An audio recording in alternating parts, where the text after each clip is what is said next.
வணக்கம்.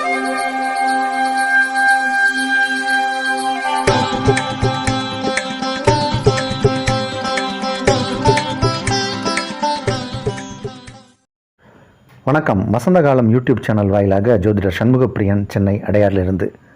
குரு பெயர்ச்சி பலன் 2024. குரு பெயர்ச்சி பலன் 2024 மீன ராசிக்காரர்களுக்கு எப்படி இருக்கும் அப்படிங்கிறத பார்க்க போகிறோம்.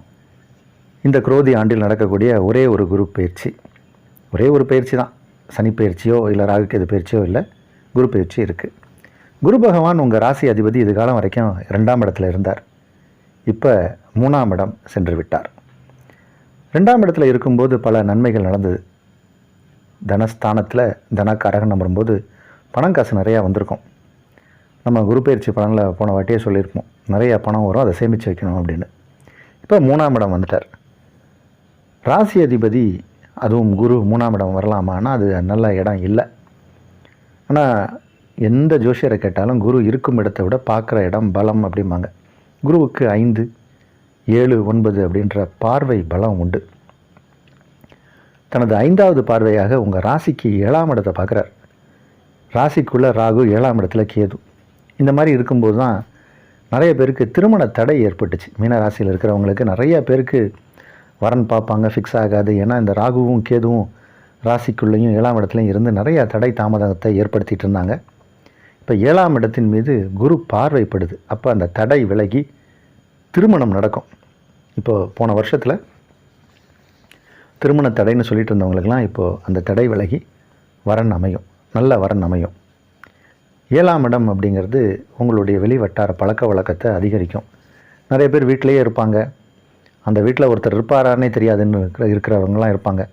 இப்போல்லாம் ஜாபே வீட்டுக்குள்ளே வந்தாச்சே, ஒர்க் ஃப்ரம் ஹோமுங்கிற கதை ஆகிவிடுச்சு. அதனால் வெளியே போகிறதே இல்லை, எல்லாமே ஆன்லைனில் ஆர்டர் பண்ணோம்னா வீட்டுக்கு வந்து டெலிவரி வந்துடுது. வீட்டை விட்டு வெளியே போகிற பழக்கம் இல்லை. நம்ம வெளியே போனால் தானே நம்மளை பற்றி யாருக்கும் வெளியே தெரியும். இப்போ நீங்கள் வீட்டை விட்டு வெளியே வரக்கூடிய சூழ்நிலை வந்தாச்சு. உங்களுடைய பெயர் புகழ், நீங்கள் யார் அப்படிங்கிற விஷயம் வெளியே தெரிய ஆரம்பிக்கும். அது நல்ல உங்களுக்கு புகழை கொடுத்து, உங்களுக்கு கௌரவத்தையும் அந்தஸ்தையும் கொடுத்து ஒரு நன் மதிப்பை கொடுக்கும். குரு பகவான் 7ஆம் இடத்துக்கு வந்ததுனால கணவன் மனைவி இடையே ஒற்றுமை அதிகரிக்கும். ஏற்கனவே திருமணமானவர்களுக்கு குழந்தை பாக்கியம் ஏற்படும்.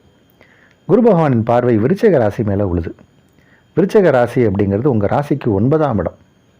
9ஆம் இடம் மீது குரு பார்வைப்பட்டாலும் பாக்கியஸ்தானம் அப்படின்னு சொல்லுவாங்க. பாக்கியங்கள் கிடைக்கும்.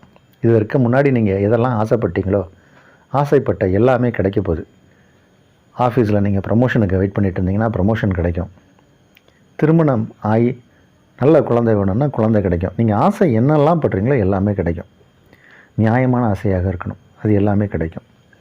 குரு மகரத்தின் மீது அவருடைய பார்வைப்படுகிறது. அது உங்கள் ராசிக்கு 11வது வீடு. அப்போ 9, 11, 7 இந்த ஸ்தானங்களில் குரு பார்வைப்படுவதால் மீனராசிக்காரர்களுக்கு இப்போ 3ஆம் இடத்துக்கு குரு வந்தாலும் இந்த பார்வை பலத்தால் அந்த ஸ்தானங்கள் வெற்றியடைய போகுது. அதனால் ஒரு நல்ல குரு பயிற்சி அப்படின்னு தான் இதை சொல்லணும்.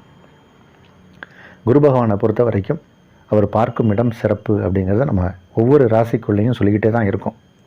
11ஆம் இடம் என்பது லாபத்தை சொல்லக்கூடிய இடம். அப்போ 2ஆம் இடத்தில் இருக்கும்போது வந்த பண வருமானமும் இப்போ அதிகமாக தான் வரப்போகுது. உங்களுக்கு 3ஆம் இடத்துக்கு வந்ததுனால லாபங்கள் இரட்டிப்பாகும். செய்யக்கூடிய தொழிலோ உத்தியோகத்திலேயோ நல்ல ஒரு வெற்றி கிடைக்கக்கூடிய ஒரு நேரம். திரைப்பட கலைஞர்கள், இசைக்கலைஞர்கள், இந்த மாதிரி கலைத்துறையில் இருக்கக்கூடியவர்களுக்கெல்லாம் இப்போ வாய்ப்புகள் தேடி வரும். இயல், இசை, நாடகம், ஸ்டேஜ் பெர்ஃபார்மன்ஸ், இந்த மாதிரி நிறைய வாய்ப்பாட்டு கலைஞர்கள், இந்த மாதிரி இருக்கக்கூடியவர்களுக்கெல்லாம் இப்போ வாய்ப்பு தேடி வரும்.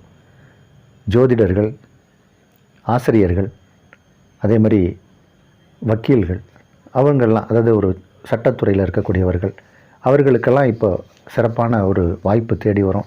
அவங்களுடைய விஷயத்திற்கு மக்கள் முன்னுரிமை கொடுத்து அவர்களிடம் போவார்கள். நல்ல ஒரு குரு பயிற்சி அப்படின்னு தான் சொல்லணும்.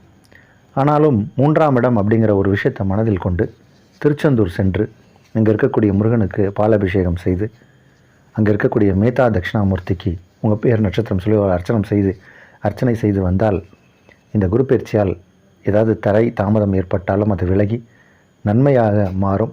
இது ஒரு நல்ல குரு பயிற்சி.